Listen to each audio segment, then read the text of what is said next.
নমস্কাৰ আজিৰ অৰ্থবিজ্ঞানৰ ক্লাছটিলে আপোনালোক সকলোকে স্বাগতম জনাইছো আজি আমি কেইনছৰ পদ্ধতিত আমি ৰাজকোষীয় নীতিৰ যেটো মানে ভূমিকা সেই সম্পৰ্কে আলোচনা কৰিম ইয়াৰ আগৰ ক্লাছটোত আমি কেইনছিয়ান পদ্ধতি সম্পৰ্কে আলোচনা কৰিছিলো আৰু ধ্ৰুপদী পদ্ধতি সম্পৰ্কে আমি আলোচনা কৰিছিলো সেইদিনাখন আমি সামগ্ৰিক চাহিদা যেটো মানে কেইনছিয়ান পদ্ধতিত বা কেইনছৰ যেটো পদ্ধতি তাত সামগ্ৰিক চাহিদা সম্পৰ্কে আমি আলোচনা কৰিছিলো আৰু আমি দুটা খণ্ড লৈ পেলাই আলোচনা কৰিছিলো এটা আছিল আমাৰ পৰিয়াল খণ্ড অৰ্থাৎ হাউসহোল্ড সেক্টৰ আৰু আনটো আছিল আমাৰ প্ৰডাকশন সেক্টৰ অৰ্থাৎ উৎপাদন খণ্ড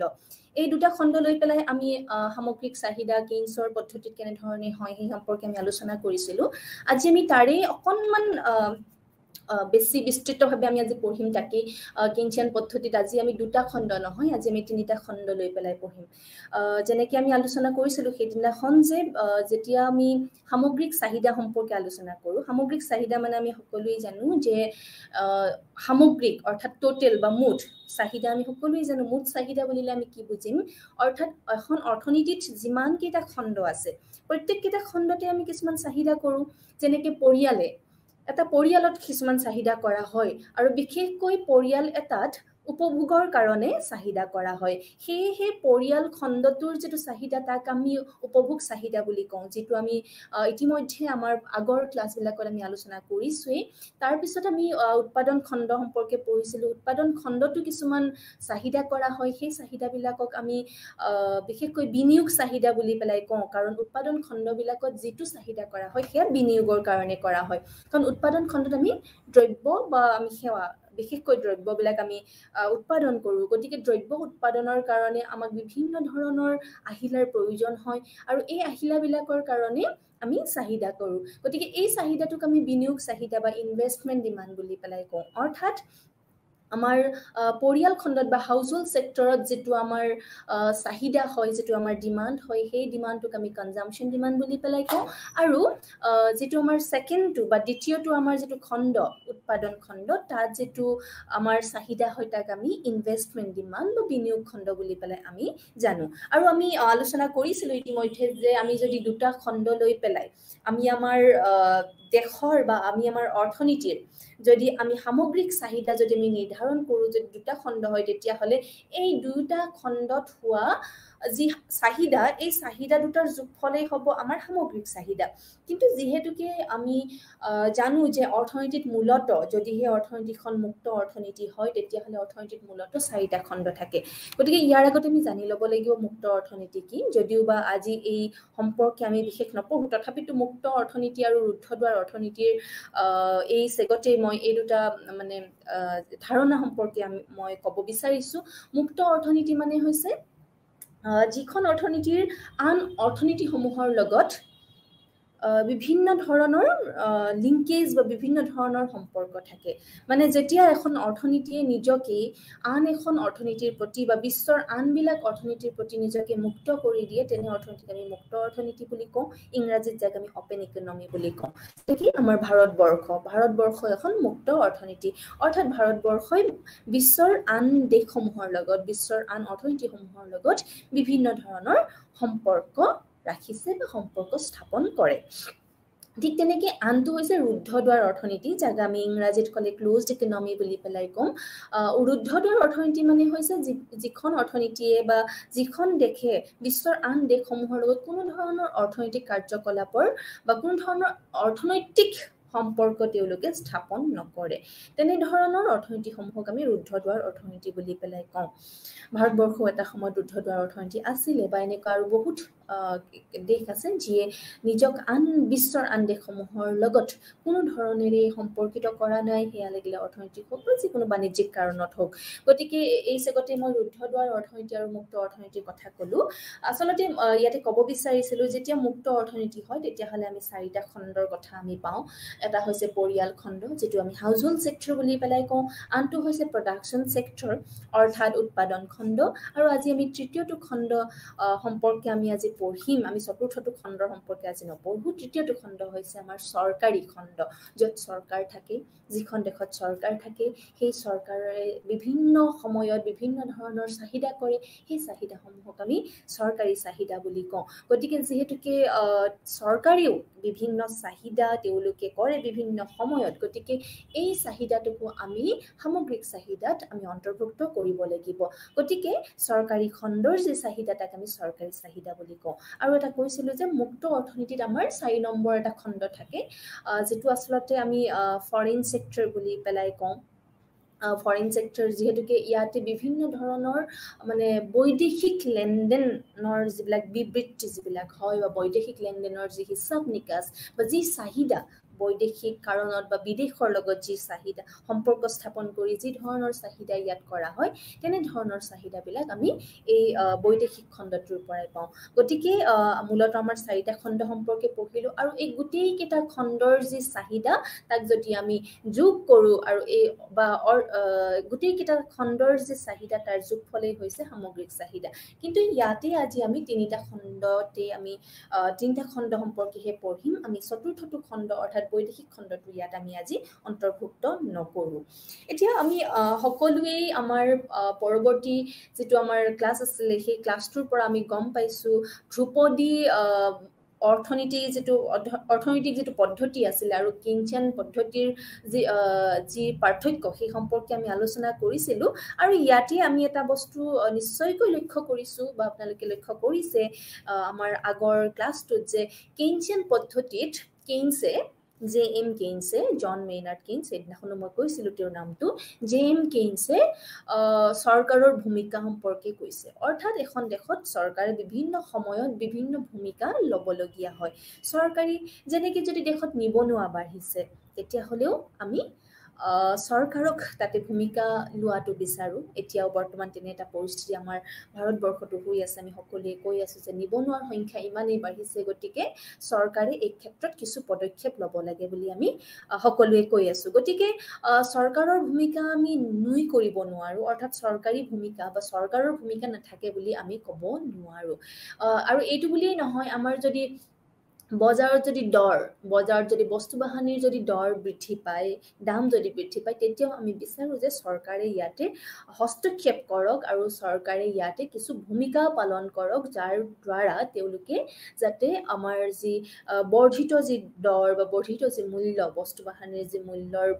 বৃদ্ধি পাইছে হেয়া যাতে তেওঁলোকে কমাব পাৰে বা চৰকাৰে যাতে কমাব পাৰে আসলতে চৰকাৰ বাৰু আমিয়েই তথাপিতো যেটো পাৰ্টি ধৰক লিডত থাকে আমি বিচাৰো তেওঁলোকে কিছু ইয়াতে ভূমিকা গ্ৰহণ কৰক গতিকে ধ্ৰুপদী অৰ্থনৈতিক পদ্ধতি আৰু কেইনচিয়ান অৰ্থনৈতিক পদ্ধতি এই দুটা পদ্ধতিৰ পাৰ্থক্যত আমি যেতিয়া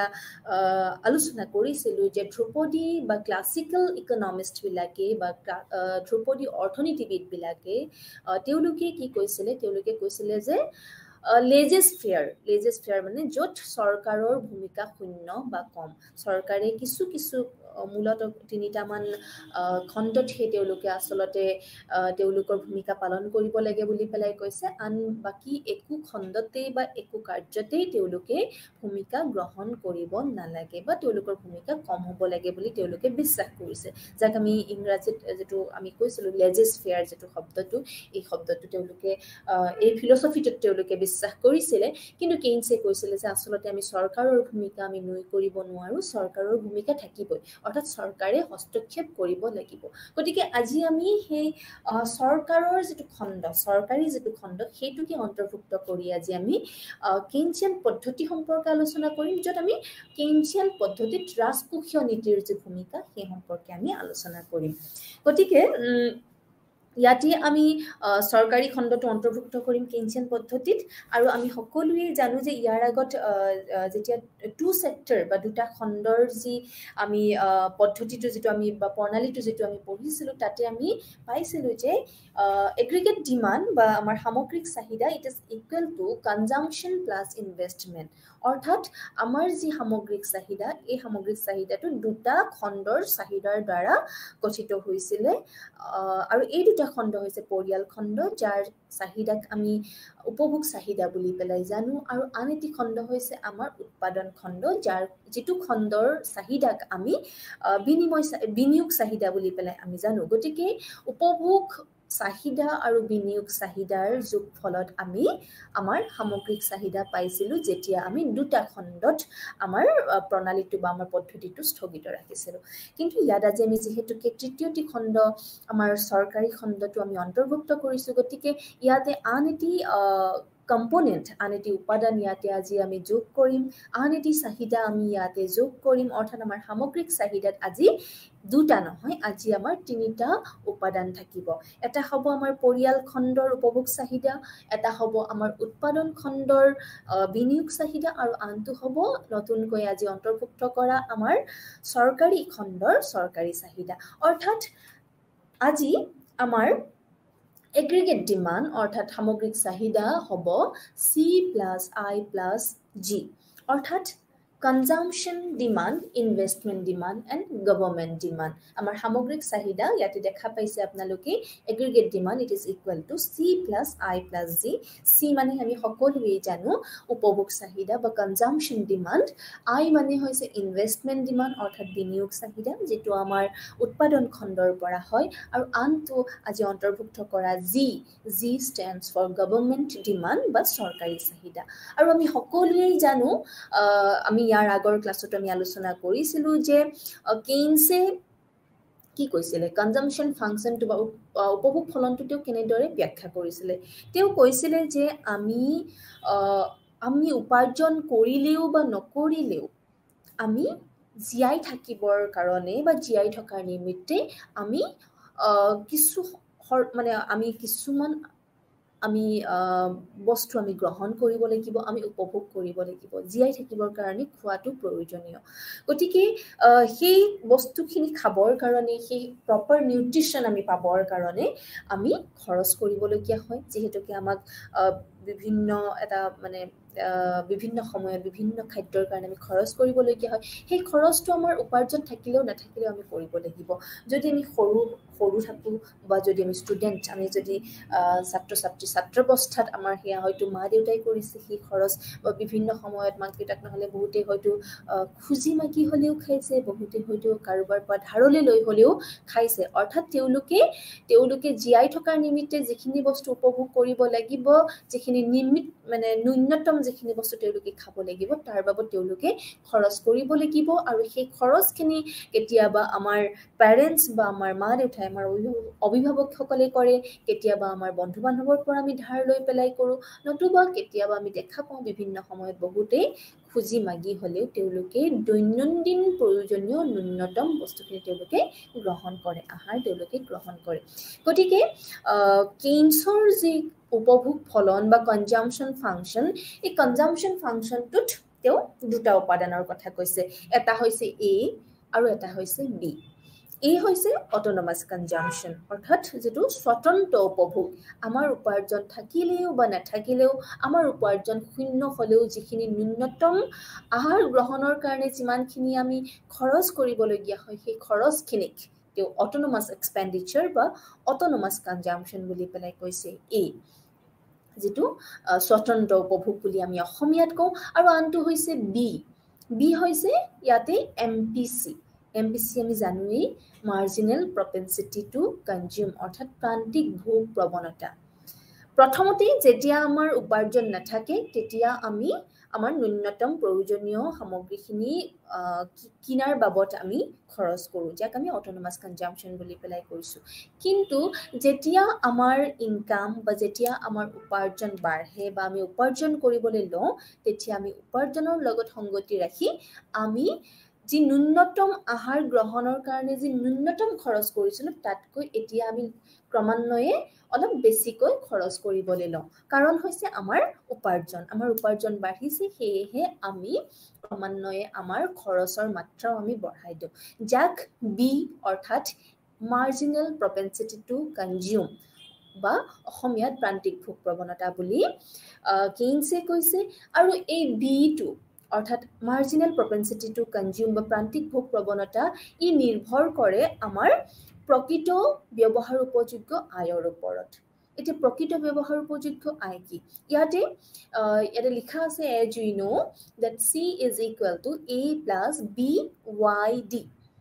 A মানে কলুৱেই B মানেও আমি আলোচনা কৰিলো ইয়াতে আমি YD লিখিছো YD stands for disposable income কি এয়া হৈছে প্ৰকৃত ব্যৱহাৰ উপযোগ্য আয় অৰ্থাৎ আমি যি উপাৰ্জন কৰো আমি পোৱা প্ৰত্যেকখিনি উপাৰ্জনৰ পৰিমাণে আমি খৰচ কৰিব নোৱাৰো যদি আমি যদি কৰৰ আমি যদি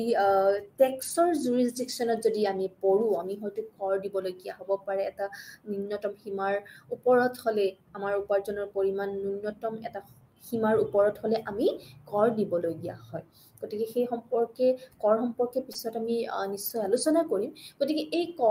কৰৰ বিভিন্ন সময়ত বিভিন্ন পাৰ্চেন্টেজ বিভিন্ন বিভিন্ন মানে স্লেব থাকে বিভিন্ন পাৰ্চেন্টেজ থাকে এই সম্পৰ্কে আমি পৰৱৰ্তী ক্লাছসমূহত আমি পঢ়িম কিন্তু ইয়াতে আজি আমি ক'ব বিচাৰিছো আসলে ডিসপোজেবল ইনকাম বা প্ৰকৃত ব্যৱহাৰ উপযোগ্য আয় কি প্ৰকৃত ব্যৱহাৰ উপযোগ্য আয় সেইখিনি যিখিনি আমি প্ৰকৃততে ব্যৱহাৰ কৰিব পাৰো নামটোৰ পৰাই আমি গম পাওঁ আসলে যেনেকৈ মই কৈছো যে আমি পোৱা প্ৰত্যেকখিনি উপাৰ্জনৰ পৰিমাণে আমি আসলতে খৰচ কৰিব নোৱাৰো যদিহে আমি কৰ দিবলগীয়া যদি হয় তেতিয়াহ'লে আমি দিবলগীয়া কৰ বা কৰবাত যদি আমি ফাইন দিব লাগে কৰবাত যদি আমি ফিজ দিব লাগে এই গোটেইবিলাক বিয়োগ কৰি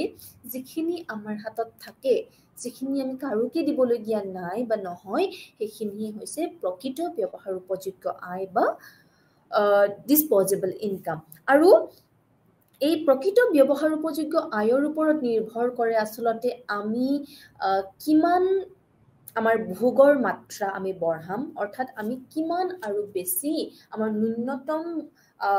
বস্তু ক্ৰয় কৰাতকৈ আমি কিমান বেছি পৰিমাণ আৰু ব্যৱহাৰ কৰিম বস্তু ক্ৰয় কৰাত বা কিমান বেছি আমাৰ আয়ৰ পৰিমাণ আমি ব্যৱহাৰ কৰিম আৰু অধিক বস্তু ক্ৰয় কৰাত গতিকে ইয়াতে আমি আলোচনা কৰিলো যে বি বা প্ৰকৃত বি বা আমাৰ এমপিসি মাৰ্জিনেল প্ৰপেনচিটি টু কনজিউম বা প্ৰান্তিক ভোগ প্ৰৱণতা ই নিৰ্ভৰ কৰে আমাৰ প্ৰকৃত ব্যৱহাৰ উপযোগ্য আয়ৰ ওপৰত এতিয়া যিহেতুকে আমি আজি চৰকাৰী খণ্ড সম্পৰ্কে আমি পঢ়িছো গতিকে চৰকাৰী খণ্ড পঢ়িলেই আমি কিছুমান বস্তু জানিব লাগিব চৰকাৰৰ দুটা উপাদান আছে যি দুটা উপাদানৰ সহায়ত তেওঁলোকে আসলতে গোটেই দেশখন নিয়ন্ত্ৰণ কৰি থাকিব পাৰে বা গোটেই অৰ্থনীতিখন নিয়ন্ত্ৰণ কৰি থাকিব পাৰে সেই দুটা উপাদান হৈছে যাক আমি অটোমেটিক ষ্টেবিলাইজাৰ বুলি পেলাই কওঁ স্বয়ংচালিত স্থায়ীকাৰক অটোমেটিক ষ্টেবিলাইজাৰ এই দুটা হৈছে এটা হৈছে আমাৰ টেক্স কৰ আৰু আনটো হৈছে আমাৰ এক্সপেণ্ডিচাৰ অৰ্থাৎ ব্যয়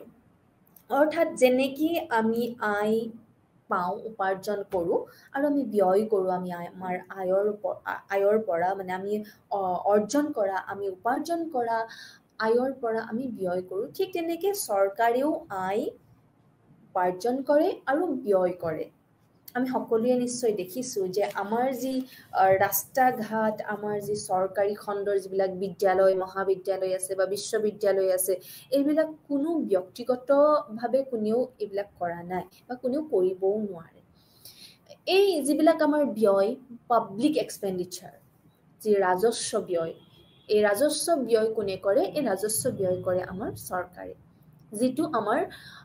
ব্যক্তিগত পৰ্যায়ত সম্ভৱ নহয় গতিকে এনে ধৰণৰ ব্যয়সমূহ আমাৰ চৰকাৰে কৰে গতিকে এতিয়া চৰকাৰে যেতিয়া ব্যয় কৰিব চৰকাৰে আয়ো উপাৰ্জন কৰিব লাগিব অৰ্থাৎ চৰকাৰে আয়ো পাব লাগিব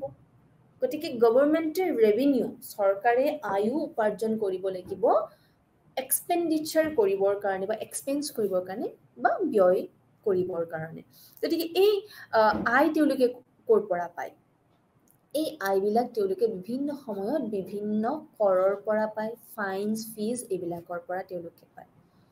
আমি কৈছোই যে টেক্স সম্পৰ্কে আজি আমি আলোচনা নকৰো আমি খালি এইটো কথাই জানিম যে আজি চৰকাৰে টেক্স ইম্পোজ কৰি অৰ্থাৎ কৰ বহন কৰি চৰকাৰে আয় উপাৰ্জন কৰে আৰু সেই আয় উপাৰ্জন কৰি তেওঁলোকে বিভিন্ন সময়ত আমাৰ সামাজিকভাৱে আমাৰ বৃহত্তৰ ৰাইজৰ সুবিধাৰ কাৰণে তেওঁলোকে ব্যয় কৰে সেই আয়বিলাক আৰু এনেকুৱা নহয় যে প্ৰত্যেকটো সময়তে তেওঁলোকে উপাৰ্জন কৰা আয় ব্যয়ৰ সমান হ'ব কেতিয়াবা তেওঁলোকৰ ব্যয় আয়তকে বেছি হয় কেতিয়াবা তেওঁলোকৰ আয় ব্যয়তকে বেছি হয় যেটো আমাৰ ক্ষেত্ৰতো হয় আমাৰ ব্যক্তিগত জীৱনতো আমাৰ হয় যে কেতিয়াবা আমাৰ উপাৰ্জন আমাৰ খৰচতকৈ বেছি হয় কেতিয়াবা আমাৰ খৰচ উপাৰ্জনতকৈ বেছি হয় আৰু যেতিয়া আমাৰ খৰচ উপাৰ্জনতকৈ বেছি হয় উপাৰ্জন যেতিয়া খৰচতকৈ বেছি হয় তেতিয়াহলে আমি সঞ্চয় কৰিম তেতিয়াহলে আমি সেভ কৰিম যেটো চৰকাৰেও কৰিব কিন্তু কেতিয়াবা এনেকুৱা বা চৰকাৰৰ ক্ষেত্ৰত বেছিভাগ সময় বেছি সময়তে এইটোই হয় যে তেওঁলোকৰ ব্যয় আয়তকে বেছি হয় আৰু যেতিয়া আমাৰ ব্যক্তিগত জীৱনত ব্যয় যেতিয়া আয়তকে বেছি হয় তেতিয়া আমি কি কৰো তেতিয়া আমি কাৰোবাৰ পৰা ধাৰলৈ লওঁ ঠিক তেনেকুৱাকে চৰকাৰেও কেতিয়াবা আন দেশসমূহৰ পৰা বা বিভিন্ন সংস্থাৰ পৰা তেওঁলোকে টকা ধাৰলৈ লয় তেওঁলোকে বহন কৰিবলগীয়া ব্যয়খিনিৰ কাৰণে গতিকে ইয়াতে আমি আলোচনা কৰিম এতিয়া ইয়াতে YD মানে হৈছে আমাৰ যেটো ডিসপোজেবল ইনকাম হ'ব আমি যদি ট্যাক্স দিবলগীয়া হয় এতিয়া প্ৰথমতেটো আমি পালো যে aggregate demand it is equal two C plus I plus G আমি C মানে কনজাম্পশন ডিমান্ড I মানে ইনভেষ্টমেন্ট ডিমান্ড আৰু G মানে গভৰ্নমেন্ট ডিমান্ড বুলি ইতিমধ্যে গম পাইছো আৰু আমি সকলোৱে জানো যে C অৰ্থাৎ আমাৰ কনজাম্পশন বা আমাৰ উপভোগৰ দুটা উপাদান আছে কেইনছে কোৱাৰ দৰে এটা হৈছে A এটা হৈছে B আৰু B নিৰ্ভৰ কৰে আমাৰ YD অৰ্থাৎ ডিসপোজেবল ইনকাম বা প্ৰকৃত ব্যৱহাৰ উপযোগ্য আয়ৰ ওপৰত কিন্তু যদি আমি ট্যাক্স বা আমি যদি কৰ দিব লাগে তেতিয়া হলে কৰখিনি দিব লাগিলে সেটো আমি বিয়োগ কৰিব লাগিব আৰু কেতিয়াবা আমি ট্ৰান্সফাৰ পেমেন্টস পাওঁ কিছুমান আমি স্থানান্তৰণ যিবিলাক মানে কেতিয়াবা ধৰক পেনশন পাওঁ কেতিয়াবা স্কলাৰশিপ পাওঁ বা এনেকুৱা বিভিন্ন সময়ত বিভিন্ন ধৰণৰ পেমেন্টস আমি চৰকাৰৰ পিনৰ পৰা পাওঁ যাক আমি গভৰ্নমেন্ট ট্ৰান্সফাৰ বুলি কওঁ সো ইয়াতে আমি YD is equal to কি লিখিছো Y that is income মানে আমাৰ পাৰ্সোনাল ইনকামৰ কথা কৈছো গতিকে গুটেই Y বা আমি নেশনৰ ক্ষেত্ৰত হলে নেশনাল ইনকাম বুলি ক'ব পাৰো so YD it is equal to Y minus T small t plus TR ইয়াতে আমি কি কৰিছো small t মানে হৈছে ট্যাক্স বা কৰ আৰু TR মানে হৈছে গভৰ্নমেন্ট ট্ৰান্সফাৰ চৰকাৰে যিবিলাক মানে স্থানান্তৰণ যিবিলাক পেনশন হিচাপে হোক বা বিভিন্ন সময়ত বিভিন্ন ধৰণৰ মানে হিতাধিকাৰী লৈ চৰকাৰে বিভিন্ন ধৰণৰ বেনিফিটস দিয়ে বিভিন্ন ধৰণৰ পেমেন্টস তেওঁলোকে দিয়ে সেই পেমেন্টস বিলাকৰ কথা কৈছে আমাৰ বিভিন্ন ধৰণৰ আঁচনি আছে সেই আঁচনিৰ যোগে বিভিন্ন সময়ত বিভিন্ন জনে বিভিন্ন ধন ৰাখি চৰকাৰৰ পৰা প্ৰাপ্ত কৰে বা প্ৰাপ্তি হয় চৰকাৰৰ পৰা গতিকে সেইখিনিক আমি ট্ৰান্সফাৰ বা গভৰ্নমেন্ট ট্ৰান্সফাৰ বুলি পেলাই কম যেটো আমি ইয়াতে ৰিপ্ৰেজেন্ট কৰিছো TR ৰে গতিকে YD is equal to Y minus T যেহেতুকে ট্যাক্স আমি দিব লাগে গতিকে মাইনাস অৰ্থাৎ বিয়োগ কৰিছো আৰু গভৰ্নমেন্ট ট্ৰান্সফাৰ পেনশন হোক বা বিভিন্ন সময়ত বিভিন্ন আঁচনিৰ দ্বাৰা আমি লাভ কৰা ধন ৰাখি চৰকাৰৰ পৰা আমি পাওঁ ই আমালে আহে গতিকে এয়া হ'ব আমাৰ ক্ষেত্ৰত প্লাস বা পজিটিভ হ'ব ধনাত্মক হ'ব গতিকে হে আমি ইয়াতে যোগ লিখিছো গতিকে এতিয়া aggregate demand it will be equal to আমি C টোক যদি বহলাই লিখো তেতিয়া হলে A plus B YD plus I plus Z A plus B YD আমি কিহৰ জায়গাত লিখিছো আমি C ৰ জায়গাত লিখিছো কাৰণ আমি জানো C is equal to A plus B YD মই আৰু এখিনি এতিয়া এনেকে অসমীয়াত কৈ গৈ নাথাকো কাৰণ মই এবাৰ বিশেষণ কৰি দিছো A মানে কি B মানে কি গতিকে আমি কিয় লিখিছো হেতু কথাহে আমি এটা আলোচনা কৰিম so aggregate demand is equal to C plus I plus Z আছিল তিনিটা খণ্ডৰ কাৰণে আৰু আমি C ৰ জায়গাত A plus B YD লিখিছো এতিয়া এটোকে আমি বহলাই লিখিব পাৰো AD is equal to A small a plus B এতিয়া আমি YD টো কাকো বহলাই লিখিম so YD it is equal to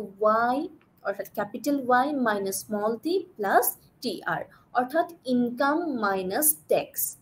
আমি আমাৰ উপাৰ্জনৰ পৰা আমি কৰখিনি বিয়োগ কৰিম আৰু গভৰ্ণমেণ্ট ট্ৰান্সফাৰখিনি আমি ইয়াতে প্লাছ কৰিম সেইটো আমি y d ৰ জেগাত লিখিছো plus i plus g i আৰু g আমি সকলোৱে জানো ইনভেষ্টমেণ্ট ডিমাণ্ড আৰু গভৰ্ণমেণ্ট ডিমাণ্ড এতিয়া আকৌ হেতুকে বহলাই লিখিলে y = a plus b টো সবৰ লগতে মাল্টিপ্লাই হৈ আছে আমি সকলোৱে জানো সো এটো কি হৈছে a plus by minus bt plus btr plus I plus g এটো কিয় হৈছে কাৰণ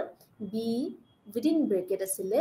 yd to yd মানে আমি বহলাই লিখিছো গতিকে a b to ইয়াৰ লগত মাল্টিপ্লাই হৈছে এনেকে হৈছে ইয়াৰ লগত এটো ইয়াৰ লগত মাল্টিপ্লাই হৈছে গতিকে ইয়াতে এতিয়া আমি কেনেকৈ লিখিব পাৰো y minus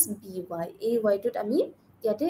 y টো কমন লৈ পেলাই আমি এপিনে লৈ গৈছো গতিকে যেতিয়া by টো আমাৰ বাও পিনে যাব তেতিয়া এপিনে প্লাস আছিল গতিকে এপিনে গলে মাইনাস হৈ যাব so y minus by which is equal to a minus bt plus btr plus I plus g এতিয়া y কমন লম গতিকে ইয়াতে কমন লৈছো y কমন ললে ইয়াতে থাকিলে ইয়াতে b থাকিব যেহেতুকে y টো আমি কমন লৈছো গতিকে y into 1 minus b which is equal to a minus bt plus btr plus I plus g এখিনি নিশ্চয় বুজি পাইছে কেনেকৈ হৈছে ইয়াত আমি y টো কমন লৈছো এতিয়া ইয়াতে কি লিখিম y is equal to এটোক আমি যদি এনেকৈ লিখিব পাৰো 1 divided by 1 minus b এটো তললৈ যেতিয়া আমি যদি ইয়াক নিউমেৰেটৰ যেতিয়া আমি কৰিম তেতিয়া ওপৰত আমি 1 লিখি কৰিব পাৰো which is equal to এখিনিত আসলে গতিকে এখিনি আমি equal to ইয়াত আনিছো y is equal to 1 divided by 1 minus b into a minus bt plus btr plus I plus g আমি সকলোৱে এখিনি গম পালো গতিকে ইয়াতে আমি আসলতে কি কৰি আছো আমি অলপ পিছত গম পাম আমি গুণকৰ সম্পৰ্কে আমি আলোচনা কৰিছিলো কি সৰকাৰি খণ্ডত আমি গুণকটো এবাৰ ব্যৱহাৰ কৰিম ইয়াতে বিশেষকৈ আমি সৰকাৰি খণ্ড সম্পৰ্কে আমি পঢ়িছো এটা সৰকাৰি খণ্ডত কি হয় সেই সম্পৰ্কে আমি পঢ়িলো বিশেষকৈ আমি গম পালো যে সৰকাৰে উপাৰ্জন তেওঁলোকেও সৰকাৰেও আয় অৰ্জন কৰে আৰু সৰকাৰেও ব্যয় কৰে সৰকাৰে আয় অৰ্জন কৰে বিভিন্ন সময়ত বিভিন্ন মানুহক বিভিন্ন ধৰণেৰে ট্যাক্স বা কৰ আৰোপ কৰি আৰু বিভিন্ন সময়ত তেওঁলোকে গভৰ্ণমেণ্ট ট্ৰান্সফাৰ আৰু বিভিন্ন ধনৰাশি মানুহলৈ তেওঁলোকে প্ৰেৰণ কৰে গতিকে আমি টিআৰ অৰ্থাৎ গভৰ্ণমেণ্ট ট্ৰান্সফাৰ আৰু ট্যাক্স আমি লৈ পেলাই আমাৰ এগ্ৰিগেট ডিমান্ডটো আমি ইয়াতে আলোচনা কৰিলো এগ্ৰিগেট ডিমান্ড আমি সকলোৱে জানো এটো হৈছে সামগ্ৰিক চাহিদা তিনিটা খণ্ড গতিকে আমাৰ তিনিটা উপাদান ইয়াতে আছে আৰু তাকে আমি কোনোবাটো উপাদানক আমি বহলভাৱে আমি বুজাইছো বা বহলভাৱে আমি বুজিছো এয়া হৈছে সৰকাৰি খণ্ড আৰু সামগ্ৰিক চাহিদা ৰেখা সৰকাৰি খণ্ড আৰু সামগ্ৰিক চাহিদা ৰেখা আমি ইয়াৰ আগতো আমাৰ কেইনশিয়ান পদ্ধতি যেতিয়া আমি পঢ়িছিলো দুটা খণ্ডত তেতিয়াও আমি এই সামগ্ৰিক চাহিদা ৰেখা সম্পৰ্কে আলোচনা কৰিছিলো খালি তেতিয়া আছিল এইটো c + i লৈকে আছিল অৰ্থাৎ তেতিয়া আমাৰ ইনকাম আছিল y1 তেতিয়া আমাৰ ইনকাম এপিনে ইনকাম আমি লৈছো এপিনে আমি কনজাম্পচন ডিমান্ড লৈছো বা এক্সপেন্ডিচাৰ বুলি ক'ব পাৰো ডিমান্ড মানে হৈছে আমাৰ খৰচ ডিমান্ড মানে আমি ডিমান্ড কৰিছো আমি চাহিদা কৰিছো গতিকে আমি খৰচ কৰিছো গতিকে আমি কনজাম্পচন ডিমান্ডক আমি কনজাম্পচন এক্সপেন্ডিচাৰ বুলিও ক'ব পাৰো অৰ্থাৎ উপভোগ চাহিদাক আমি উপভোগ ব্যয় বুলিও ক'ব পাৰো আমি বিনিয়োগ চাহিদাক আমি বিনিয়োগ ব্যয় বুলিও ক'ব পাৰো সৰকাৰি চাহিদাক আমি সৰকাৰি ব্যয় বা সৰকাৰে বহন কৰা ব্যয় বুলিও আমি ক'ব পাৰো গতিকে এই গুটেই এক্সপেন্ডিচাৰ বা গুটেই ব্যয়খিনি আমি আমাৰ y অক্ষত লৈছো আৰু x অক্ষত আমি ইনকাম বা আমাৰ আয় আমি লৈছো বা আমাৰ ন্যাশনাল ইনকাম বুলিও ক'ব পাৰো জাতীয় আয় আমি এনেকে হিসাব কৰিব পাৰো গতিকে এই পিনে আমি আমাৰ জাতীয় আয় বা ইনকাম আমি লৈছো আৰু এডাল 45 ডিগ্ৰী লাইন হেদিনাখন আমি আলোচনা কৰিছিলো এই 45 ডিগ্ৰী লাইনডালে কি বুজাইছে যে যিমানখিনি আয় অৰ্জন কৰা হয় সেইখিনি আমাৰ ব্যয় হয় ইয়াতে ইমানখিনি যদি আয় অৰ্জন হয় ইমানখিনি ব্যয় হয় ইমানখিনি আয় হলে ইমানখিনি ব্যয় হয় গতিকে এডাল হৈছে এডাল সমান্তৰাল ৰেখা লাইন অফ ইকুৱেলিটি বুলি পেলাই কোৱা হয় বা ইয়াতে আমি y = income = consumption plus saving এডাল আমি ইনকাম লাইন বুলি ক'ব পাৰো যিডালৰ সমান হৈছে আমি যিডালক আমি আমাৰ উপভোগ আৰু আমাৰ সঞ্চয়ক আমি যোগ কৰি পেলাই পাইছো আমি জানো যে আমি আমাৰ ইনকামৰ আমি আমাৰ আয়ক মেইনলি আমি দুটা ভাগত ভাগ কৰো এটা অংশ আমি আমাৰ কনজাম্পচনৰ কাৰণে বা আমি আমাৰ উপভোগৰ কাৰণে আমি খৰচ কৰো আৰু আনটো অংশ আমি সঞ্চয় কৰো গতিকে ইয়াতে y = c + s লিখা হৈছে ওকে এতিয়া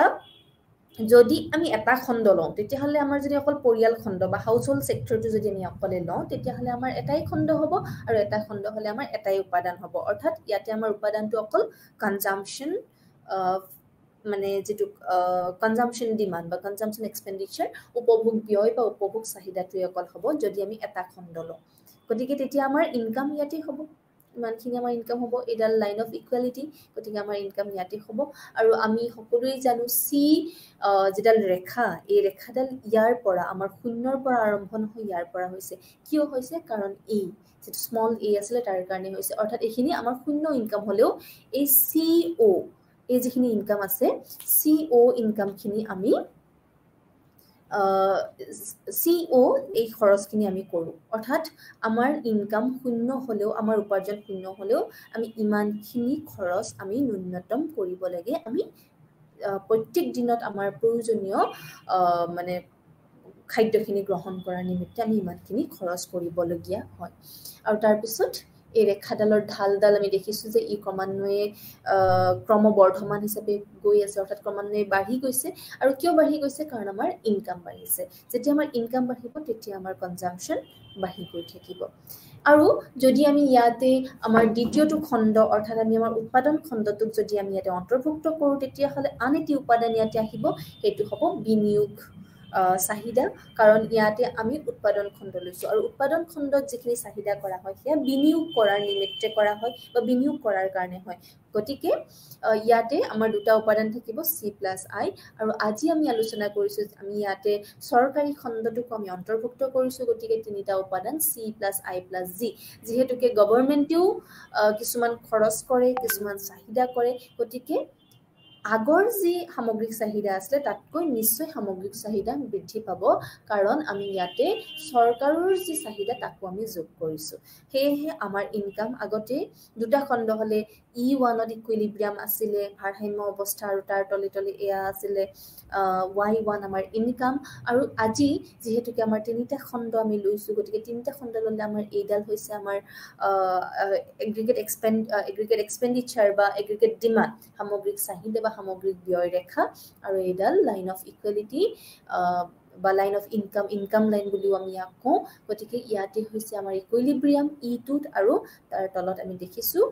Y2 is the income equilibrium income which is greater than Y1 অৰ্থাৎ আগৰ যিমান ইনকাম আছিল তাতকৈ এতিয়া ইনকামটো বৃদ্ধি হৈছে কিয় বৃদ্ধি হৈছে কাৰণ ইয়াতে আমাৰ গভৰ্ণমেণ্ট বা আমাৰ সৰকাৰি খণ্ডটোক আমি অন্তৰ্ভুক্ত কৰিছো গতিকে ইয়াতে লিখা আছে গভৰ্ণমেণ্ট এক্সপেন্ডিচাৰ ৰেইজেছ ইকুইলিব্ৰিয়াম ইনকাম গভৰ্ণমেণ্ট এক্সপেন্ডিচাৰ যেতিয়া আমি যোগ কৰিম যেতিয়া সৰকাৰি ব্যয় আমি যোগ কৰিম তেতিয়া আমাৰ ইকুইলিব্ৰিয়াম ইনকাম বা ভাৰসাম্য আয় আমাৰ বাঢ়িব আমি দেখিছো আগতে ইয়াৰ পৰা ইয়ালৈকে আছিল আমাৰ ভাৰসাম্য আয় এতিয়া ভাৰসাম্য আয় Y1 Y2 এমাউন্টত বাঢ়িছে গতিকে এয়া আছিল সৰকাৰি খণ্ড আৰু সামগ্ৰিক চাহিদা ৰেখা আমি এডাল পালো এডাল হৈছে সামগ্ৰিক চাহিদা ৰেখা তিনিটা খণ্ড লৈ পেলাই আৰু আমি এই হিচাপত আমাৰ ভাৰসাম্য আমাৰ আইটো আমি ইয়াতে দেখুৱাব পাৰিছো বা দেখা পাইছো সো ইয়াতে গভৰ্ণমেণ্ট স্পেন্ডিং এণ্ড ইকুইলিব্ৰিয়াম ইনকাম এইবাৰ সৰকাৰি ব্যয় আৰু গুণক সম্পৰ্কে আমি আলোচনা কৰিছো আমি আলোচনা কৰিছো যেতিয়া আমি এক্সপেন্ডিচাৰ বা খৰচ ব্যয় যেতিয়া আমি কৰো সেয়া লাগিলে আমি আমাৰ ব্যক্তিগত খণ্ডতেই হোক অৰ্থাৎ আমাৰ পৰিয়াল খণ্ডতেই নহওক কিয় বা সেয়া লাগিলে আমাৰ উৎপাদন খণ্ডতেই নহওক কিয় বা সৰকাৰি খণ্ডতেই নহওক কিয় যেতিয়া আমি ব্যয় কৰো এই ব্যয়খিনিয়ে আমাৰ ইনকাম বা আমাৰ উপাৰ্জনটো আমাৰ দেশৰ যি নেশ্যনেল ইনকাম বা আমাৰ যি জাতীয় আয় এই জাতীয় আয়টো বৃদ্ধি কৰে যেতিয়া আমি আমাৰ খৰচৰ পৰিমাণ বঢ়াই দিম তেতিয়াহ'লে নিশ্চয়কৈ আমাৰ জাতীয় আয় বাঢ়িব আমি যদি হেয়া এক্সপেন্ডিচাৰ মেথডেৰে যদি কৰো আমি নিশ্চয়কৈ নেশ্যনেল ইনকাম সকলোৱে জানে গতিকে নেশ্যনেল ইনকামত আমাৰ তিনি ধৰণৰ পদ্ধতি আছিল যাৰ সহায়ত আমি নেশ্যনেল ইনকাম বা জাতীয় আয় আমি হিচাপ কৰি উলিয়াব পাৰো তাৰ এটা পদ্ধতি আছিল ব্যয় পদ্ধতি এক্সপেন্ডিচাৰ মেথড যেটো আছিল গতিকে এক্সপেন্ডিচাৰ মেথডটোৱে কি কয় যে আমি আমাৰ দেশৰ প্ৰত্যেকটো খণ্ডৰ যি খৰচ সেই গোটেই খৰচখিনি যদি আমি যোগ কৰো তেতিয়া হলেও আমি নেশ্যনেল ইনকাম বা জাতীয় আয় পাম খালি সেয়া আমাৰ খৰচৰ ভিত্তিত হ'ব আমাৰ ব্যয় পদ্ধতিৰে হ'ব আমি ব্যয় পদ্ধতিৰে কৰো বা আমি আয় পদ্ধতিৰে কৰো বা যি পদ্ধতিৰে আমি নকৰো কিয় আমাৰ জাতীয় আয় সদায় আমি সমানেই পাম গতিকে মই কৈ আছিলো যে আমি যেতিয়া আমাৰ ব্যয়ৰ পৰিমাণ বঢ়াই দিওঁ ই আমাৰ জাতীয় আয়ৰ পৰিমাণ বৃদ্ধি কৰে কিন্তু কিমান বৃদ্ধি কৰে আমি সকলোৱে জানো যে যেতিয়া আমি আমাৰ এক্সপেন্ডিচাৰ আমি আমাৰ খৰচ যেতিয়া আমি বৃদ্ধি কৰিম তেতিয়াহ'লে নিশ্চয়কৈ ই আমাৰ জাতীয় আয়ত এটা ধনাত্মক প্ৰভাৱ পেলাব অৰ্থাৎ আমাৰ জাতীয় আয় বৃদ্ধি পাব কিন্তু কিমান পৰিমাণে মই যদি 1 টকা বেছিকৈ খৰচ কৰিছো তেতিয়াহ'লে আমাৰ জাতীয় আয় 1 টকাই বাঢ়িবনে মই যদি 10 টকা মানে খৰচ বৃদ্ধি কৰিছো তেতিয়াহ'লে আমাৰ জাতীয় আয় 10 টকাই বাঢ়িবনে নহয় 10 টকা যদি খৰচ কৰিছো ই 10 টকাতকৈ কেবা গুণত বাঢ়িব যদি আমাৰ গুণকটো যদি 5 পাওঁ তেতিয়াহ'লে আমাৰ জাতীয় আয় 5 গুণ বাঢ়িব 10 টকাত হি 50 টকা হ'ব 100 টকা হলে 500 টকা হ'ব গতিকে আমি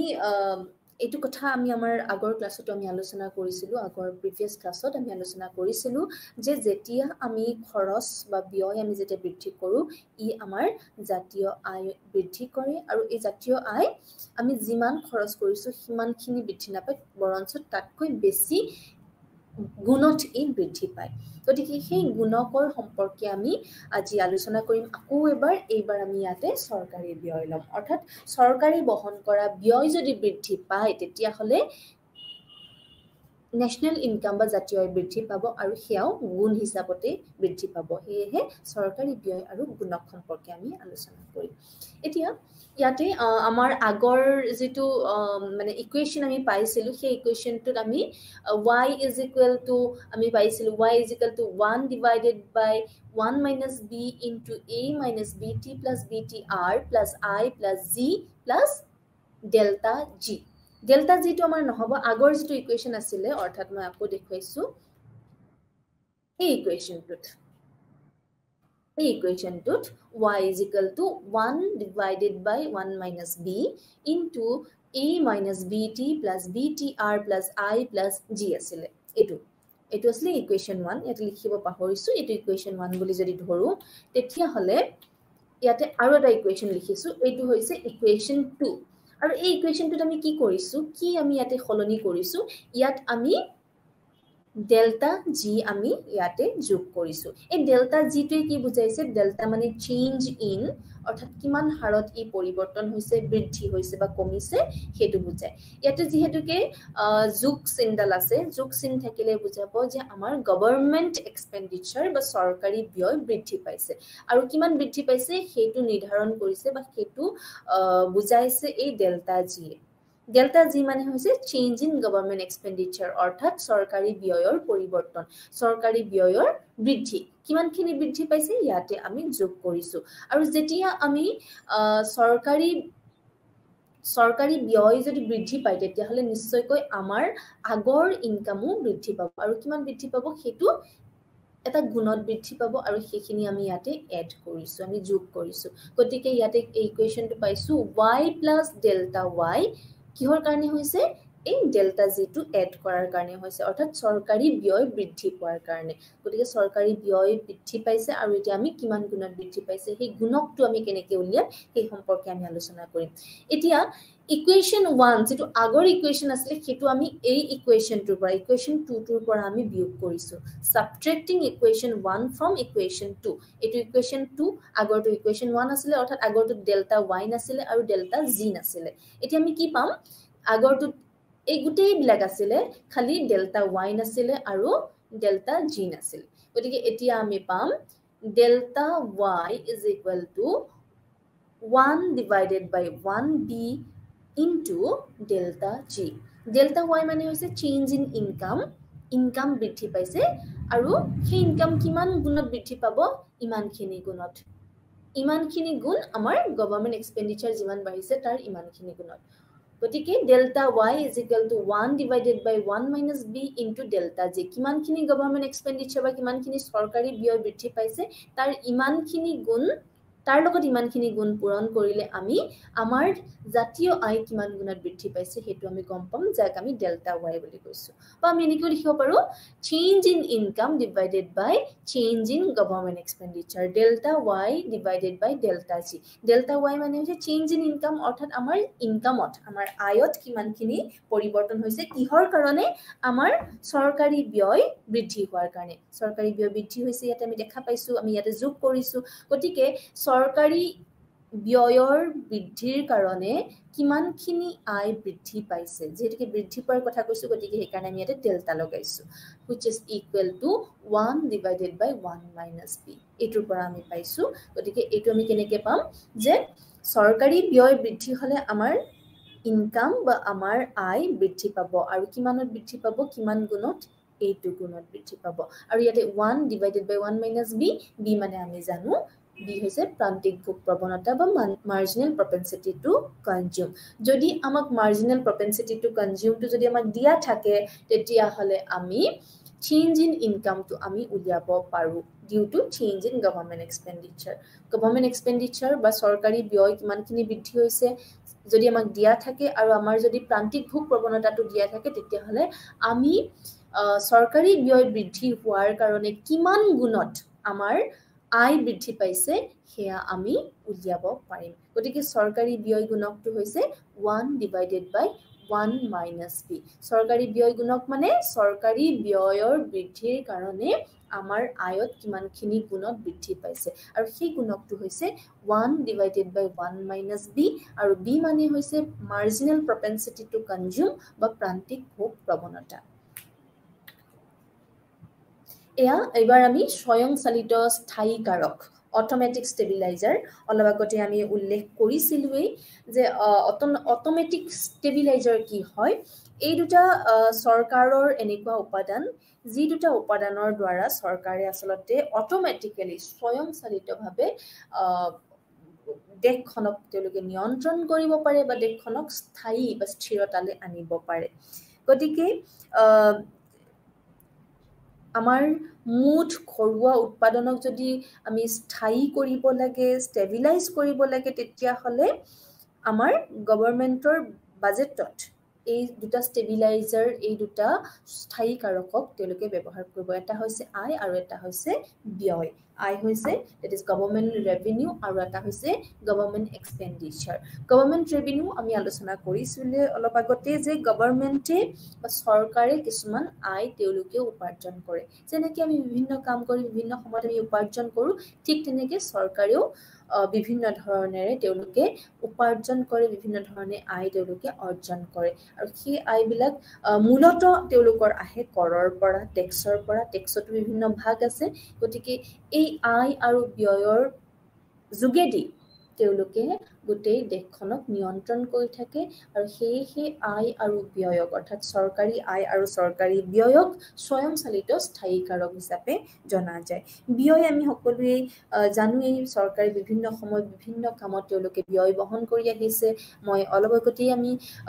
আগতেই উদাহৰণ দিছোঁ, আমাৰ চৰকাৰী মহাবিদ্যালয়, বিদ্যালয়, বিশ্ববিদ্যালয়ৰ কথা যদি আমি কওঁ, বা আমি আমাৰ ৰাস্তা ঘাটৰ কথা যদি কওঁ, বিভিন্ন সময়ত বিভিন্ন তেওঁলোকে ইনফ্ৰাষ্ট্ৰাকচাৰ তেওঁলোকে ডেভেলপ কৰি আহিছে। গতিকে এই গোটেইবিলাক ইনফ্ৰাষ্ট্ৰাকচাৰবিলাকৰ কাৰণে তেওঁলোকে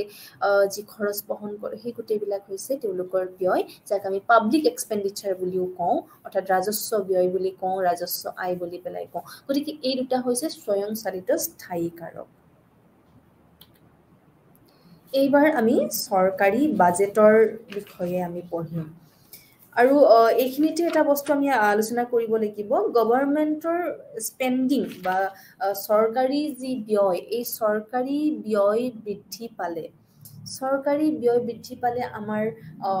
অৰ্থনীতিত কেনেকুৱা ধৰণৰ প্ৰভাৱ পৰে। চৰকাৰী ব্যয় বৃদ্ধি পালে আমাৰ অৰ্থনীতিত প্ৰভাৱ কেনেকৈ পৰে সেইটো আমি ইয়াৰ পৰাই জানিম। চৰকাৰী ব্যয় আৰু গুণক। চৰকাৰী ব্যয় বৃদ্ধি পোৱাৰ কাৰণে কি হৈছে, আমাৰ ইনকাম বা আমাৰ দেশৰ যি জাতীয় আয় এয়া বৃদ্ধি পাইছে, আৰু সেয়া চৰকাৰী ব্যয় কিমান বৃদ্ধি পাইছে সিমানখিনি বৃদ্ধি নহয়, তাতকে বেছি এক গুণত বৃদ্ধি পাইছে। আৰু সেই গুণটো নিৰ্ভৰ কৰিব আমাৰ প্ৰান্তিক ভোগ প্ৰৱণতা। আমাৰ মানুহে তেওঁলোকৰ ইনকাম বা উপাৰ্জন বৃদ্ধিৰ লগে লগে তেওঁলোকৰ ভোগ প্ৰৱণতা কিমান বাঢ়িছে, তেওঁলোকে কিমানখিনি তেওঁলোকৰ বৰ্ধিত আয়ৰ কিমানখিনি অংশ তেওঁলোকে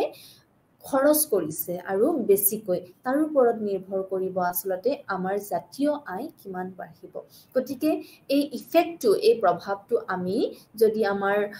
মানুহৰ প্ৰান্তিক ভোগ প্ৰৱণতা সম্পৰ্কে যদি আমি জানো আৰু চৰকাৰী ব্যয় কিমান বাঢ়িছে সেয়া যদি আমি জানো, তেতিয়াহ'লে আমি আমাৰ জাতীয় আয়ত বা আমাৰ দেশৰ ইনকামত, দেশৰ আয়ত কিমানখিনি প্ৰভাৱ পৰিছে, কিমান বৃদ্ধি হৈছে সেয়া আমি উলিয়াব পাৰিম। আৰু এইটো নিৰ্ভৰ কৰিব আচলতে আমাৰ টেক্স ৰেট কিমান, টেক্স বাঢ়িছে নে কমিছে। কৰ যদি বাঢ়িছে তেতিয়াহ'লে আমাৰ মানুহৰ যি মানে প্ৰকৃত ব্যৱহাৰ উপযোগ্য যি আয় হ'ব সেয়া কমি যাব। গতিকে টেক্স বৃদ্ধি পালে, আমাৰ যদি কৰ বৃদ্ধি পায় তেতিয়াহ'লে মানুহৰ আমাৰ প্ৰকৃত ব্যৱহাৰ উপযোগ্য আয় কমি যোৱাৰ লগে লগে মানুহৰ খৰচ কমি আহিব, মানুহৰ প্ৰান্তিক ভোগ প্ৰৱণতা কমি আহিব। আৰু প্ৰান্তিক ভোগ প্ৰৱণতা কমিলে আমাৰ জাতীয় আয় কমি আহিব, জাতীয় আয়ৰ গুণকটো, যিটো আমি গুণক কম, সেই গুণকটো কমি আহিব। আৰু ঠিক তেনেকুৱাকৈ যদি চৰকাৰী যি আমাৰ মানে ধনৰাশি যি স্থানান্তৰ তেওঁলোকে কৰে, বিভিন্ন সময়ত বিভিন্ন মানে পৰিমাণৰ ধনৰাশি মানুহলৈ যে তেওঁলোকে প্ৰেৰণ কৰিছে, সেয়া যদি বৃদ্ধি পায় তেতিয়াহ'লে মানুহৰ প্ৰকৃত ব্যৱহাৰ উপযোগ্য, আমি যদি স্কলাৰশ্বিপ পাওঁ, আমি যদি পেঞ্চন পাওঁ, আমি যদি বিভিন্ন সময়ত বিভিন্ন আঁচনিৰ দ্বাৰা আমি যদি ধনৰাশি যদি আমি প্ৰাপ্ত কৰোঁ, তেতিয়াহ'লে নিশ্চয়কৈ আমাৰ ইনকাম বৃদ্ধি পাব, আমাৰ আয় বৃদ্ধি পাব। আৰু সেই আয় হ'ব প্ৰকৃত ব্যৱহাৰ উপযোগ্য আয়, যিহেতুকে সেই আয় আমি নিজৰ একাউণ্টত ডিৰেক্টলি আমি পাইছোঁ আৰু সেয়া আমি খৰচ কৰিব পাৰোঁ। গতিকে যেতিয়া তেনেধৰণৰ ধনৰাশি আমাৰ একাউণ্টলৈ বা আমালৈ যেতিয়া আহিব, তেতিয়াহ'লে নিশ্চয়কৈ আমাৰ খৰচৰ মাত্ৰা বৃদ্ধি পাব। আৰু আমাৰ খৰচৰ মাত্ৰা বৃদ্ধি পোৱা মানে আমাৰ MPC, মাৰ্জিনেল প্ৰপেনচিটি টু কনজিউম বা প্ৰান্তিক ভোগ প্ৰৱণতা বৃদ্ধি পাব। আৰু সেই হিচাপত আমাৰ জাতীয় আয় বৃদ্ধি পাব। এতিয়া আমি আলোচনা কৰিব ওলাইছিলোঁ চৰকাৰী বাজেটৰ কথা। আমি সকলোৱে বাজেট কি হয় আমি জানোৱেই। চৰকাৰী যি হিচাপ নিকাচৰ যি মানে বিবৃতি, সেয়া হৈছে চৰকাৰী বাজেট বা গভৰ্ণমেণ্ট বাজেট। আমি সকলোৱে জানো এটা বিত্তীয় বৰ্ষৰ বাজেট সেয়া লাগিলে আমাৰ কেন্দ্ৰীয় চৰকাৰৰ ক্ষেত্ৰতেই হওক বা ৰাজ্য চৰকাৰৰ ক্ষেত্ৰতেই হওক, আমি এটা বিত্তীয় বৰ্ষৰ বাজেট আমি প্ৰায়ে দেখি আহিছোঁ, আমি সকলোৱে জানো। এই বাজেটত কি কৰে, এই বাজেট আচলতে আমাৰ সকলোৰে কাৰণে খুবেই জৰুৰী বাজেট এটা বনোৱাটো। কাৰণ ঘৰ এখন চলিবৰ কাৰণে হ'লেও আমি আচলতে ক'ত কিমান খৰচ কৰিম, ক'ৰ পৰা কিমান টকা আহিব, ক'ত কিমান টকা যাব, সেই এটা হিচাপ ৰখা ভাল। আমি আমাৰ ব্যক্তিগত জীৱনতো এইখিনি কৰিব লাগে। বাজেট আমাৰ ব্যক্তিগত জীৱনতো হয়, আমাৰ চৰকাৰেও কৰে, কেন্দ্ৰীয় চৰকাৰৰ ক্ষেত্ৰতো হয়, সেয়া ৰাজ্য চৰকাৰৰ ক্ষেত্ৰতো হয়। গতিকে বাজেট কৰিবলৈ হ'লে আমি দুটা ছাইড চাব লাগিব, দুটা দিশ চাব লাগিব। এটা চাব লাগিব আমাৰ ৰিচিপ্ট ৰেভিনিউ, অৰ্থাৎ আমি আয় ক'ৰ পৰা পাম, আমাৰ উপাৰ্জন ক'ৰ পৰা আহিছে বা কিমান আহিছে, আৰু ব্যয় ক'ত হৈছে। যেনেকৈ আমি ধৰক মানে যোনে যি কৰে সেই হিচাপত আমি এটা উপাৰ্জন আমি লাভ কৰোঁ, আৰু সেই উপাৰ্জনৰ আমি এটা অংশ মানে সেই উপাৰ্জনটো আমি এনেকৈ সজাওঁ যে এইটো ইমানখিনি মোৰ উপাৰ্জন, এই উপাৰ্জনৰ ইমানখিনি অংশ ইয়াত যাব, ইয়াত যাব, ইয়াত যাব, এনেকৈ আমি ভগাই লওঁ। চৰকাৰেও তেনেধৰণে কৰে যে চৰকাৰৰ ইমানখিনি আয় হ'ব, টেক্সৰ পৰা ইমান হ'ব, ফিজ এণ্ড ফাইনছৰ পৰা ইমানখিনি আয় হৈছে, আৰু চৰকাৰৰ এইটো আঁচনিত এইটো কামত ইমানখিনি খৰচ হৈছে। সেয়া হৈছে এটা বিত্তীয় বৰ্ষৰ মানে যি হিচাপ, মানে লেন আৰু দেনা আৰু পাওনাৰ যি বিবৃতি, তাকে আমি চৰকাৰী বাজেট বুলি কওঁ, আৰু সেয়া আমাৰ ব্যক্তিগত জীৱনতো হয়। এতিয়া বাজেট মূলত তিনি ধৰণৰ হ'ব পাৰে। এটা হৈছে সুষম বাজেট, যাক আমি ইংৰাজীত বেলেঞ্চ বাজেট বুলি কওঁ। সুষম বাজেট হ'লে কি হ'ব,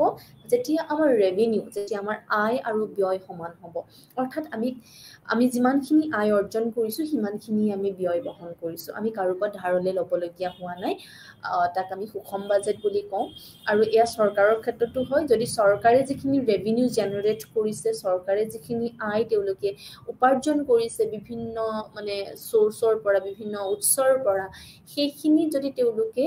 কৰা ব্যয়ৰ সমান হয়, তাক আমি সুষম বাজেট বা বেলেঞ্চ বাজেট বুলি পেলাই কওঁ। কিন্তু কেতিয়াবা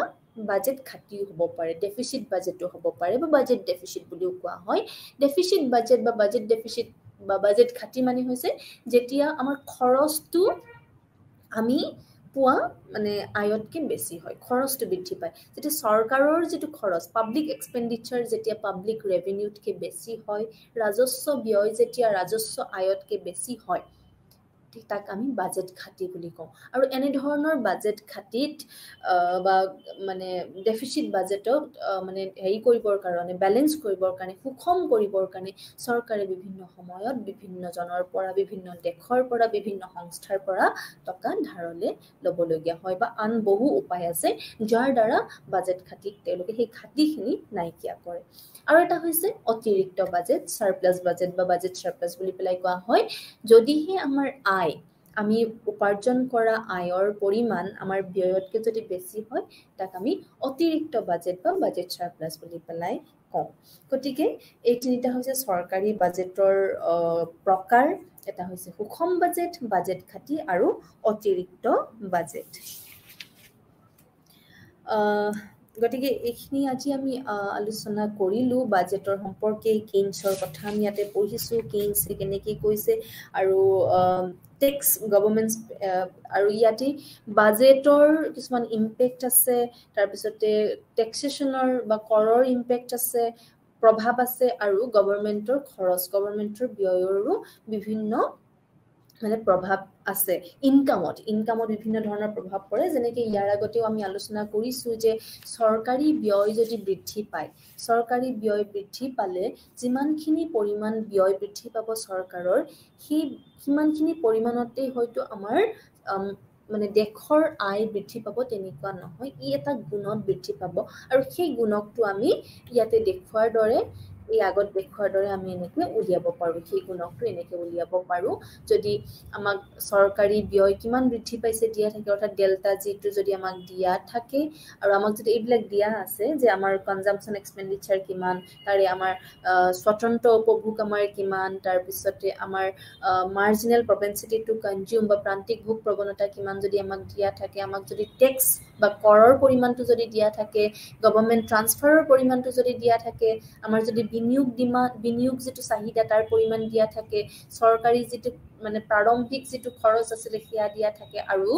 পিছত যিখিনি বৰ্ধিত চৰকাৰী ব্যয় সেইখিনি যদি আমাক দিয়া থাকে, তেতিয়াহ'লে আমি চৰকাৰী ব্যয়ৰ গুণকটো আমি উলিয়াব পাৰোঁ, এনেকৈ উলিয়াব পাৰোঁ। So' delta y divided by delta G which is equal to 1/1 minus B, আৰু বি মানে হৈছে MPC বা প্ৰান্তিক ভোগ প্ৰৱণতা। গতিকে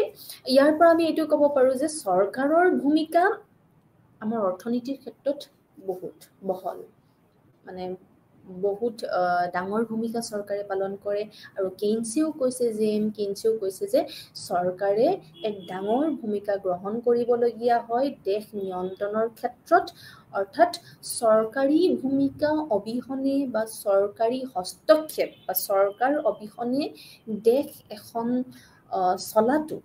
আচলতে খুবেই কঠিন। বিশেষকৈ আমাৰ ভাৰতবৰ্ষৰ নিচিনা দেশ এখনত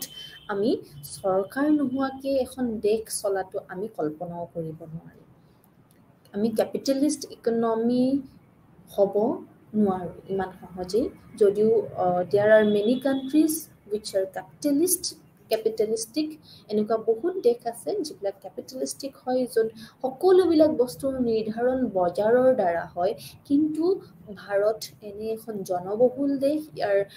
জনবহুলতাৰ কাৰণেই হওক, মানে মানুহৰ আমাৰ পপুলেশ্যনৰ চাইজৰ ক্ষেত্ৰতেই হওক বা আমাৰ ৰিচোৰ্চ এলোকেশ্যনৰ ক্ষেত্ৰতেই হওক, আমি আমাৰ সম্পদবিলাকৰ যি আবণ্টন এইবিলাকৰ ক্ষেত্ৰতেই হওক বা প্ৰত্যেকটো ক্ষেত্ৰতে যদি আমি চাওঁ, চৰকাৰৰ হস্তক্ষেপ অবিহনে, চৰকাৰৰ ভূমিকা অবিহনে আচলতে ভাৰতবৰ্ষৰ নিচিনা এখন দেশ বিভিন্ন সময়ত মানে কাৰ্যকৰী কৰিবৰ কাৰণে, বিভিন্ন কাৰ্যক মানে কাৰ্যকৰী তুলিবৰ কাৰণে অসম্ভৱ হৈ উঠিব। এয়া আমি উদাহৰণ স্বৰূপেও আমি আলোচনা কৰিছোঁ যে নিবনুৱাৰ সমস্যাৰ ক্ষেত্ৰতেই হওক, সেয়া লাগিলে আমাৰ বস্তু বাহানিৰ মূল্য বৃদ্ধিৰ ক্ষেত্ৰতেই হওক, এই গোটেইবিলাক মানে নিবনুৱা সমস্যা দূৰীকৰণৰ ক্ষেত্ৰতেই হওক, সেয়া লাগিলে আমাৰ দৰিদ্ৰতা নিবাৰণৰ ক্ষেত্ৰতেই হওক, বা আমাৰ যি পৰিষ্কাৰ মানে খোৱা পানীৰ ব্যৱস্থাৰ ক্ষেত্ৰতেই হওক, আমাৰ বিজুলী বাতিৰ ক্ষেত্ৰতেই হওক, বিজুলী বাতি মানে দিয়াৰ ক্ষেত্ৰতেই হওক, বা আমাৰ ধৰক যিকোনো ডিফেন্সৰ ক্ষেত্ৰতেই হওক, গতিকে বিভিন্ন সময়ত চৰকাৰৰ ভূমিকা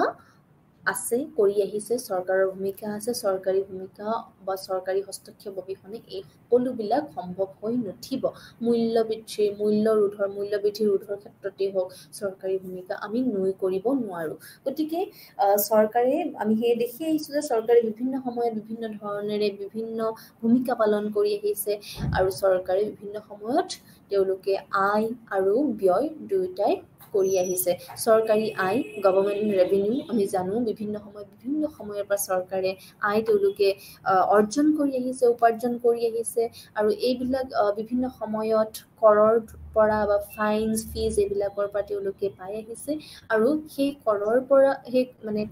পৰাই হওক বা ফিজ এণ্ড ফাইনছৰ পৰাই হওক, তেওঁলোকে যিবিলাক আয় তেওঁলোকে পাইছে, সেই আয়বিলাক তেওঁলোকে বিভিন্ন সময়ত ব্যয়ো কৰি আহিছে। আমাৰ ৰাস্তা ঘাট উন্নতিকৰণৰ ক্ষেত্ৰতেই হওক, এতিয়া আমি আমাৰ গুৱাহাটীতে দেখিছোঁ বিভিন্ন ধৰণৰ ফ্লাইঅভাৰবিলাক বনাই আছে, এইবিলাকৰ খৰচ চৰকাৰে কৰি আছে, আৰু এইবিলাককে আমি পাব্লিক এক্সপেণ্ডিচাৰ বা চৰকাৰী ব্যয় কৰোঁ। আৰু চৰকাৰে এই ব্যয়টো কোনেও নিজৰ পকেটৰ পৰা দিয়া নাই। চৰকাৰ বুলি ক'লে আমি মানুহেই চৰকাৰ, গতিকে চৰকাৰী কোনো ব্যক্তিয়ে, কোনো মন্ত্ৰীয়ে নিজৰ পকেটৰ পৰা দিয়া নাই, এয়া চৰকাৰে আহৰণ কৰিছে বিভিন্ন উৎসৰ পৰা, কৰৰ পৰা হ'ব পাৰে, ফিজৰ পৰা হ'ব পাৰে, ফাইনছৰ হ'ব পাৰে। গতিকে তেওঁলোকে এই